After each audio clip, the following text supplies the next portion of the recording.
இன்றைக்கெலாம் வந்து கதிர் மாதிரி ஒரு புருஷன் கிடைக்குமா அப்படின்னு வந்து பல பேர் பேசுகிற அளவுக்கு வந்து சூப்பரான ஒரு திருப்பத்தை, அதுவும் வந்து ஒரு தைரியத்தை வந்து கதிர் காமிச்சார். கதிரை பார்த்து தான் தன்னுடைய தம்பி அவருடைய அண்ணனுங்கள்லாம் கற்றுக்கணுங்கிற மாதிரி விஷயத்தை செஞ்சார். ஆனால் அதுக்கு முன்னாடி வந்து பார்த்தீங்க அப்படின்னா வந்து ஃப்ளிப்கார்ட்லேயும் மிந்த்ராலையும் பல ஆஃபர்ஸ் இப்போ போயிட்டுருக்கு. அதுலேயும் முக்கியமாக வந்து பார்த்தீங்க அப்படின்னா இப்போ ஃப்ளிப்கார்ட்டில் ஹேண்ட்பேக்ஸ் சூப்பரான ஹேண்ட்பேக்ஸ் ₹200 பல கிட்டத்தட்ட 40 to 70 ஆஃபருக்கு பிறகு கிடைக்குது. கூடவே ஃப்ளோரல் பிரிண்ட் ட்ரெஸ்ஸஸ்லாம் வந்து பார்த்தீங்கன்னா பூவாக போட்ட அழகான ட்ரெஸ் எல்லாமே வந்து ₹500 வந்து சூப்பரான பல ட்ரெஸ்ஸஸ் இருக்குது. அதுக்கான லிங்க் எல்லாம் கீழே இருக்குது. ஒரு ஷாப்பிங் பேக் மாதிரி குட்டியாக கூட இருக்குல்ல, அதுக்குள்ளே இருக்குது. அதை கிளிக் பண்ணி பார்த்துக்கோங்க. கூடவே இப்போ நம்ம கதைக்குள்ளார வந்தோம் அப்படின்னு வந்து பார்த்தீங்கன்னா இப்போ கதிர் கூட்டு போயிட்டார். எப்படியோ வந்து ஒரு வழியாக யார் கண்டுக்கும் படாமல் கூட்டு போய் ராஜியை வந்து அந்த டைமர்லாம் வச்சு ஓட வச்சு ப்ராக்டிஸ் எடுத்துகிட்டு இருக்க அந்த விஷயத்த வந்து என்னென்னா வந்து அங்கே இருந்த ஒரு ஆள் அவர் வந்து இவர் பாண்டியனுக்கு பாக்கி கொடுக்கணும் போல்.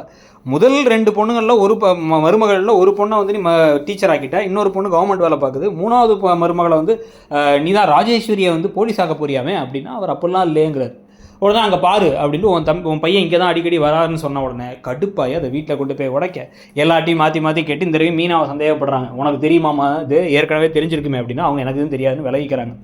கரெக்டாக அப்பன்னு பார்த்து ராஜியும் கதிரும் உள்ளார வர பஞ்சாயத்தை வச்சிட்டாரு. இப்போ பாண்டியன் எக்க நினச்சிட்டு இருக்கீங்க, மற்ற வேலைக்கு போகிறதா போகலாம், போலீஸ் வேலை கஷ்டமான வேலை, அதுக்கெலாம் அவள் போகக்கூடாது அப்படின்னா சரின்ட்டாங்க ராஜி. அது என்ன சரிங்கிறது, உன் கனவை அப்படியே தூக்கி போட போறியா? அதெல்லாம் கிடையாது, நீ போலீஸாக தான் ஆகிற, அவள் போலீஸாக தான் ஆவா, அதில் உங்களுக்கு என்ன பிரச்சனை அப்படின்னா வீட்டில் பெரியவங்க இருந்தால் அப்படி தான் இருக்கும், இந்த வீட்டில் இருக்க வரைக்கும் நீ இப்படி தான் இருந்தாகணும் அப்படின்னு அவர் பேச, அப்படின்னா நான் வீட்டை விட்டு போகிறத பற்றி எனக்கு கவலையே இல்லை, அவள் கனவு தான் எனக்கு முக்கியம் அப்படின்னு சொல்லிட்டு கூட்டு போயிடுறாரு கதிர். உடனே வந்து பாண்டியன் கோவமாக போக உடனே செந்தில் வேற வந்து என்ன சொல்கிறார் அப்படின்னா என்ன இருந்தாலும் அப்பா சொல்கிறது சரிதானன்னு சொல்ல, இந்த பக்கம் சரவணா வந்து அப்பா சொல்கிறது தப்புன்னு சொல்ல, சரவணா வந்து அப்பா சொல்கிறது சரின்னு சொல்லலான்னு ஒரு கூத்து ஓடிக்கிட்டு இருக்கு.